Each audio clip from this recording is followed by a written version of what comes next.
네, 안녕하세요. 오늘은 파르미지안이라는 독립 브랜드 시계에 대해서 좀 얘기하려고 합니다. 얼마 전에 컬렉터스 하우스에서 초대해 주셔서 파르미지안이 행사에 갈 수 있었습니다. 이 행사는 파르미지안이 CEO가 내한을 하는 김에 컬렉터스 하우스, 그러니까 파르미지안이 입장에서는 본인들의 시계를 팔아줄 수 있는 멀티 채널 중에 하나인데 한국에서 정식 수입하는 곳이 여기밖에 없는데 그래서 이제 한국에 행사차 온 것으로 알고 있습니다. 그래서 감사하게도 불러주셔서 행사를 다녀와서 파르미지안이 관련된 얘기를 좀 해볼까 합니다. 일단 저는 이 브랜드에 대해서 알고는 있었는데 자세히는 잘 몰랐었습니다. 쇼파드에 지금 사진에 보시는 이 드레스 워치가 정말 괜찮은데요. 기호제 패턴도 있고 드레스 워치다운 요소들을 좀 많이 가지고 있습니다. 물론 하드하게 따지면은 데이트 에퍼처 들어가 있는 게 조금 이러다라고 얘기할 수는 있겠지만 외형적으로나 두께로 보나 다 괜찮은 드레스 워치라고 생각을 합니다. 그리고 오른쪽에 보시면은 무브먼트가 잘 보이는데 여기 이제 마이크로 로터까지 들어가 있고 요 무브먼트가 파르미지아니에서 받아다가 쇼파드에서 시계를 만든 겁니다. 그래서 이 브랜드에 대해서 알고 있었고 파르미지아니가 원래 무브먼트 쪽으로 기술력이 괜찮다는 것 정도는 알고 있었는데 이런 행사에 감사하게 불러주셔서 파르미지아니 시계에 대해서 좀 더 잘 알 수 있었습니다. 그래서 파르미지아니 라인업은 이제 이런 드레스 워치도 있고요. 이거 이름은 톤다라고 하는데 요새 나오는 톤다는 스포츠 워치를 보통 톤다라고 범용적으로 얘기를 하고 그래서 이런 드레스 워치의 뚜루비용 박힌 모델도 있었고 그다음에 요거는 이제 좀 특이한 모델인데 판토그래프라고 그래가지고 핸즈가 돌아갈 때마다 길이가 변합니다. 그래서 좀 짧아야 될 때는 짧아지고 길어질 때는 길어지고 그래서 예를 들면은 3시 방향을 가리킬 때는 좀 짧아도 괜찮겠죠. 근데 이 케이스가 타원형이니까 6시 방향일 때는 좀 길어져야 됩니다. 그래서 미니 핸즈랑 아워 핸즈가 자기의 위치에 따라서 길이 조절을 하면서 정확하게 인덱스를 가리킵니다. 이런 시계도 있고 그다음에 이제 이렇게 동그랗게 해서 생긴 거에 톤다고 요새 이제 파르미시안에서 메인 주력으로 밀고 있는 모델입니다. 지금 사진에 보시는 거는 스페이스 세컨즈 크로노그래프라고 그래가지고 좀 파르미지아니에서도 24개밖에 없는 한정판이고 좀 구하기 힘든 시계입니다. 그래서 워치박스 리뷰에서 캡처를 따온 건데 이거 말씀해 주시는 분께서도 이 시계 정말 구하기 힘든 건데 구해왔다라고 말씀을 하시고 또 이 시계 리뷰하시면서 굉장히 칭찬을 많이 합니다. 그래서 지금 사진을 자세히 보시면은 일반 시계에서 얘기하는 세컨 핸즈가 두 개 살짝 겹쳐 있는 게 잘 보이실 겁니다. 요번 행사에서는 아쉽게도 요 모델은 가지고 내한을 하시지는 않아서 실물은 못 봤고요. 그래서 워치박스 리뷰어에서 캡처만 따로 가져왔습니다. 요 뒤에 보시면은 무브먼트 마감이나 이런 것도 굉장히 잘 되어 있고요. 그래서 이분 리뷰해 주신 분도 굉장히 칭찬을 많이 합니다. 그리고 여기 보면은 컬럼 휠 잘 보이고 이제 컬럼 휠이 두 개가 보이는데 하나는 크로노그래프용이고 하나는 라트라 방패용이죠. 그러니까 스플릿 세컨즈용이죠. 그래서 컬럼 휠 두 개 잘 들어가 있고 마감도 잘 돼 있고 당연히 이 라트라 방패를 구현하는 거는 기술적으로 굉장히 높은 레벨에 있어야지만 자체적으로 이 무브먼트를 만들 수가 있습니다. 그래서 라트라팡트에 나온 김에 이제 제가 좋아하는 파텍 필립 시계들이랑 좀 비교를 해보면 요게 지금 현행 모델로 나오는 스플릿 세컨즈인데 요것도 세컨핸즈 예, 세컨핸즈가 두 개 겹쳐 있는데 너무 잘 겹쳐 있어서 사진으로는 잘 안 보이고요. 이게 또 가격 인상이 올해 10% 돼서 앞에 자리 수가 바뀌었습니다. 그래서 원래도 비싼데 더 비싸졌고요. 요 그린 스플릿 세컨즈도 정말 예쁘다고 생각을 합니다. 그리고 요거는 이제 에나멜 다이얼인데 어, 요 색상이 사진에서 보이는 색상이 실제랑 좀 비슷합니다. 그래서 제가 기대했던 파란빛이랑은 살짝 달라가지고 요런 색깔의 파란색 에나멜 다이얼도 있구나라는 느낌으로 봤고 요것도 스플릿 세컨즈 모델입니다. 그래서 앞에 제 실물 사진들은 세컨 핸즈가 겹쳐서 잘 안 보였는데 이제 요 사진을 보시면은 이제 세컨 핸즈가 잘 나눠져 있어서 스플릿 세컨즈라는 걸 볼 수 있기 때문에 그래서 이 사진을 하나 구해 와봤습니다. 물론 앞에 모델이랑은 다른 모델입니다. 그래서 이제 행사를 시작하게 되면은 뭐 간단하게 샴페인도 주시고 같이 먹을 만한 음식들도 간단하게 주시고 이제 먹고 담소를 나누다 보면은 이제 CEO 분께서 발표를 시작을 하셨습니다. 그래서 보시면은 여기 또 제가 몇 번 얘기를 했던 쿼츠 파동 이야기도 나오고요. 그래서 쿼츠 파동 이후로 하이엔드 시계들이 어떻게 마케팅 포지션을 잡아야 되는지 그런 얘기도 다 나왔고 제가 지난번에 예전 영상에서 했던 얘기이기 때문에 다시 반복해서 설명을 드리지는 않겠습니다. 그리고 요거는 좀 확대를 해야 되는데 보시면은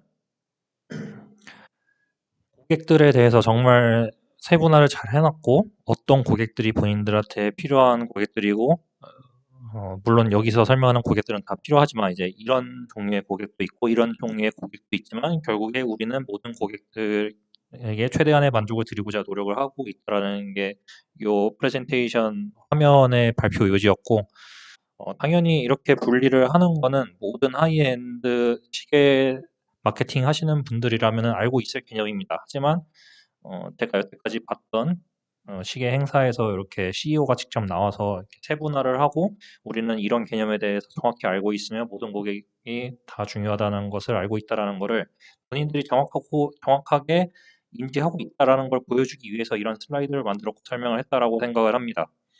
그래서 요것들을 본인들이 정확히 알고 있다는 거를 다시 설명을 해준다는 게 저는 굉장히 인상 깊었고 본인들이 이 카테고리에서 과연 나는 어느 쪽에 속하는 고객군일까를 조금 생각을 해보는 계기가 되었습니다. 물론 저도 과연 이 중에 어느 범주에 속하는 고객일까라는 거를 좀 다시 생각해보는 계기가 됐었기는 합니다.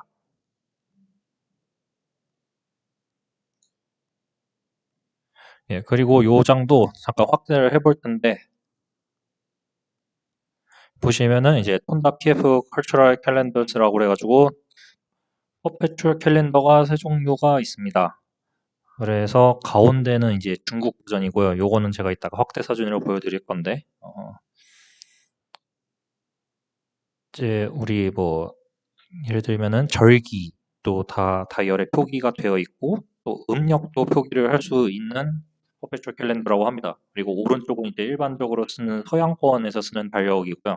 가운데는 제가 말씀드렸던 이제 음력 중국 전용 에디션이라고 봐야 될 것 같은데 이제 중국식으로 표현하는 달력을 표시를 해놨고 왼쪽에 티파니 다이얼 컬러는 이제 아랍권을 위해서 만들어진 퍼페추얼 캘린더라고 합니다.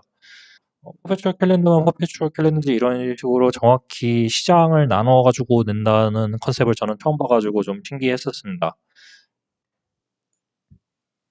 그래서 이게 보면은 차이니스 캘린더라고 해가지고 그건데 제가 아까 프레젠테이션에서 잘 안 보여가지고 요거를 자세하게 보여달라고 그래가지고 팜플렛을 조금 확대해서 찍어왔습니다. 네, 보시면은 한자로 다 절기가 써 있고요. 어, 자세히는 안 봤는데 뭐 이런 것도 있다라는 게 저는 신기했습니다. 그리고 저랑 같이 간 친구가 안 그래도 얼마 전에 장인어른분께 시계를 선물해 드리려고 이제 뭐를 선물해 드릴까 찾고 있었는데 장인어른분께서 워낙 헤비 컬렉터다 보니까 웬만한 시계는 다 가지고 있으시고 그래서 좀 특이한 걸 찾다가 못 찾아서 포기를 했는데 요거는 친구도 처음 본다고 그래가지고 이거를 선물을 할까 말까라고 고민을 하고 있는데 아무래도 독립 브랜드다 보니까 가격대가 좀 있습니다. 1억 초반이어서 친구가 요거 고민을 하고 있는데 아직까지 결정을 못한 상태입니다. 그리고 요거를 보시면은 이제 포켓워치인데 포켓워치 옆에 미니 리피터 버튼 있는 게 보이실 거예요. 요 시계는 보통 많이 보던 미니 리피터처럼 왼쪽에 버튼이 있고 요거는 오른쪽에 버튼이 있고 그래서 CEO 분께서 정말 열정적으로 발표를 하시고 그리고 또 옆에 통역을 해주시는 분이 있으셔가지고 만약에 영어가 좀 불편하시다라고 하시면은 한국말로 정말 잘 번역을 해주시는 분이 있어서 통역을 해주시는 분이 있어가지고 듣는데도 그렇게 무리는 없었을 거라고 생각을 합니다. 당연히 시계 쪽 용어는 나오지만 여기 오실 정도의 시계에 관심이 있으신 분이라면은 대부분 알아들을 수 있는 수준이었습니다.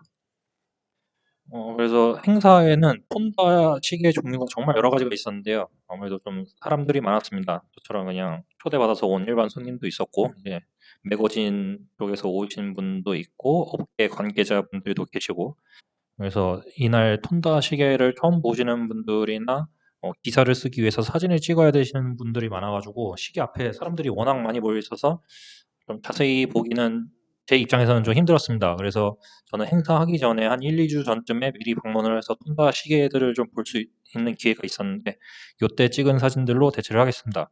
그래서 요거 톤다 시계고 스틸이고 깔끔하고 두께는 10mm가 넘는데 근데 착용감은 나쁘지 않았습니다. 예, 스포츠워치고 요것도 이제 스포츠워치 개념으로 나온 건데 스켈레톤이고 요거 자세히 보시면은 예, 요거 메인 배럴이 두 개로 나눠져 있습니다. 그래서 메인 배럴을 하나로 해서 할 수도 있고 뭐 두 개로 나눠서 할 수도 있는데 이렇게 두 개 나눈 거는 다 과거에 경험이 있기 때문이죠. 예를 들어서 파워 리저브 60시간을 메인 배럴 큰 거 하나로 해서 구성을 한다라고 하면은 분명히 오차가 나중에 가면은 정말 커질 겁니다. 왜냐면 토크가 계속 줄기 때문에 폐업이 풀리면서 근데 이 아까 제가 파워 리저브 60시간이라고 말씀드렸는데 요거를 30시간 두 개로 나눠서 하면은 그런 오차에 대해서 좀 더 자유로울 수가 있고 그래서 요거는 정말 간단하게 그냥 시간하고 분만 보여주는 시계이지만 좀 더 윗등급으로 가게 되면은 이제 여러 가지 기능이 들어갈 수도 있죠. 뭐 크로노가 들어갈 수도 있고 퍼페추얼 캘린더가 될 수도 있고 그런데 이제 예를 들어서 제가 방금 말씀드린 크로노 같은 경우에는 순간적으로 굉장히 강한 힘을 끌어다 써야 되다 보니까 요거를 하나의 메인 스프링에서 그렇게 힘을 갖다가 쓰면은 시간이랑 분을 표현을 해야 되는 메인 기능에 오차를 좀 발생을 시킬 가능성이 높아집니다. 그래가지고 순간적으로 토크를 많이 써야 되는 기능들이 들어간 경우에는 메인 배럴을 두 개로 둬서 뭐 하나는 시간이랑 분, 요 기능, 기본 기능에만 충실하다가만 그 배럴을 완전히 데디케이트, 완전히 헌신시킨다던가 그리고 나머지 하나의 배럴은 오로지 크로노를 위해서만 쓴다던가 그렇게 해서 메인 배럴 두 개 나눠 놓고 용도를 따로 쓰기도 합니다. 여기는 파워 리저브를 늘려야 되는데 이제 안정성을 추구하다 보니까 메인 배럴 두 개 해서 그냥 시간하고 분 표현하는데 메인 배럴 두 개 쓴 경우이고요. 그래서 이런 세심함까지 신경을 쓴 거를 보고 아 그래도 신경을 썼다라는 느낌을 받았습니다.